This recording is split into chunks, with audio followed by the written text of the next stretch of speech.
Hi everybody.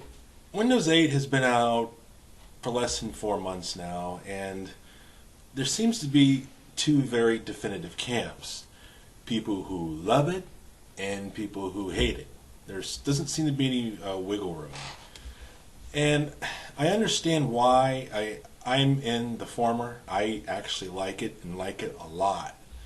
But I wasn't. Up until the past week and a half, I had been in the hater category, even though I never used it. I heard a lot of people say, don't try it, you'll hate it, it's confusing, it's messed up. In fact, I had a technician from Dell tell me point blank to avoid it, that he doesn't recommend it at all. And so I had planned on avoiding it, and just until maybe Windows 9 or something. But I had problems with my computer, and Dell shipped me a replacement, a newer one that had Windows 8 on it. And I'm like, oh shit. I have a Windows 7 disk. I was just going to get it and reinstall Windows 7 on it. And I thought, I might as well try it out since I'm getting it. What the hell? So I did some research on YouTube about how to do this, how to do that. And then I went to Walmart and saw the computers there that had it, and it didn't seem that big a deal to me. But I understand to a point why some don't like it. I mean, it is a dramatic difference. It's actually the most dramatic change in Windows essentially for 20 years, the almost system. So, let me click this off. So what's all the hubbub about? I really don't get it. I mean, so I want to try to walk you through where I think some of the confusion is, and maybe I can help clear it up. You probably won't feel any different at the end of it, but this is just my take. Okay, let me get this thing off here and minimize this damn thing. A lot of the confusion, the irony about Windows 8 is that when you get past the start screen, it's 90% Windows 7. Believe it or not. I mean, the start screen, obviously, removing the traditional Windows start screen over on the bottom left is the most dramatic change. But when you get past that, it's Windows 7 with a few minor changes. So let me show you here. Okay, here's an example.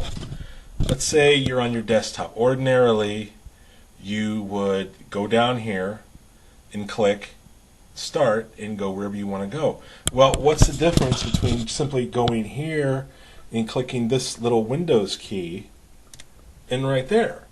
I mean, it's the same thing. As long as you have this customized, everything that you need is here. I mean, clock, all your programs, there's Firefox, ESPN, weather, Google, pictures, music, you name it. Everything, is there really any difference? I mean, it's to clicking here, then to clicking here. I mean, there's your control panel. All right, and if you're not sure how to customize that, it's simple as can be. Now, all you do is right-click, thank you, on any tile, and down here it'll say either pin to start or unpin to start. Now, take here, pin to taskbar. The taskbar is down here, this area here. And I have a lot of things pinned here, some of my favorite programs, things that I use most, to make it easier to find. But the start menu is right there, and anything that's not on the start menu, all you do is go all the way in the bottom and right click, and over there you'll see it says all apps. Left click it, and everything you have is on here. Like I said, if something's not on there, you want that. I don't, but you right click it, it says pin to start, pin to taskbar, uninstall. I mean, you have all these options. I mean, it's as simple as can be. I mean, you'd have to be a brain dead, retarded, dehydrated monkey to not be able to figure this out. So, and again, if you want the tiles rearranged, you can move them any way you want. I mean, look at the options. You go in the store. This is like Microsoft is trying to basically take a tablet or a smartphone and incorporate it into a desktop PC or laptop. There's your store.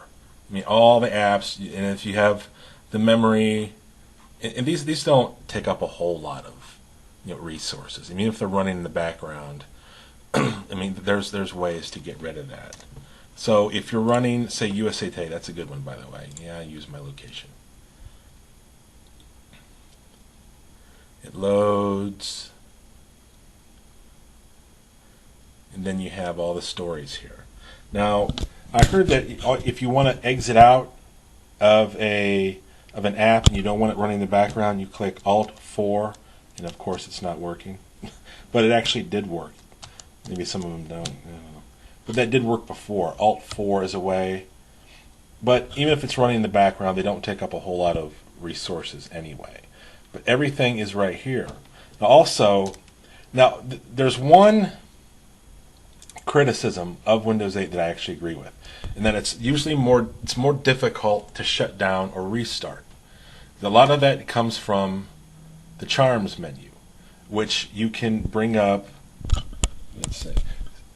You can bring up actually by clicking the Windows key and the I button, blah blah blah, right there. But ordinarily, if you're not sure how to do that, you go down here to the Charms menu, down to the bottom right, and this will come up right here.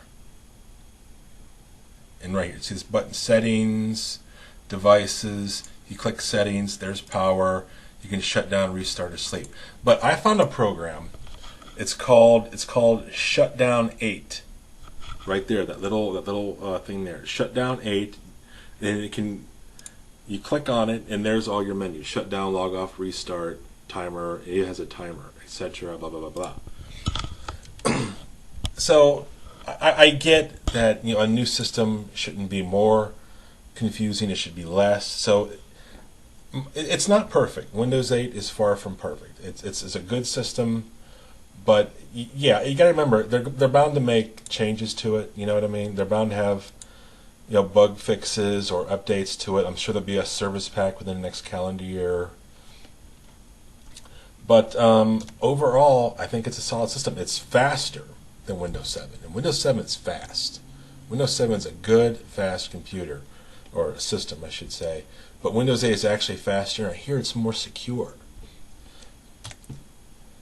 So anyway, just back up here so you can see my beautiful face. So anyway, that's as far as shortcuts go, there are shortcuts like if you click Win and I, that opens up the settings charm, like I said. Win E opens up File Explorer, where all your files are: music, documents, so on, pictures. Control Tab opens up all programs. Let's see. Control. Control. I'm really good at this, as you can see. Control Tab brings up all programs. All right, fuck that. But you can see everything there is there. All you have to do is get past the starting menu, the new tiles. Get used to that, and you'll be fine. You have new mail. Thank you. Windows 8 is not perfect, but in my opinion, it is an incredible operating system. And at the end of the day, you might as well get used to it, learn to love it, because I don't think it's going to change anytime soon. I don't think Microsoft is going back to the Windows 7-esque design anytime soon, if ever. This design, this tablet, smartphone type design, is here to stay whether we like it or not. Look, Windows 9, whenever that comes out, will likely be a little bit different, but you can expect that same basic design. The tablet type interface, the swipe. And I don't have a touchscreen. I just have a basic keyboard and mouse desktop, and I don't know, I love it. What can you say? To each their own. I've heard some people say that Windows 8 is the next Vista. To that, there's no way. Vista was a turd right from the beginning. There's no way that it's the next Vista. It beats the crap out of Vista in just about every way possible. It's faster, more secure, better design. Anyway, that's my take. So anyway, that's my drivel on Windows 8. Whether we like it or not, it's here to stay. Take care.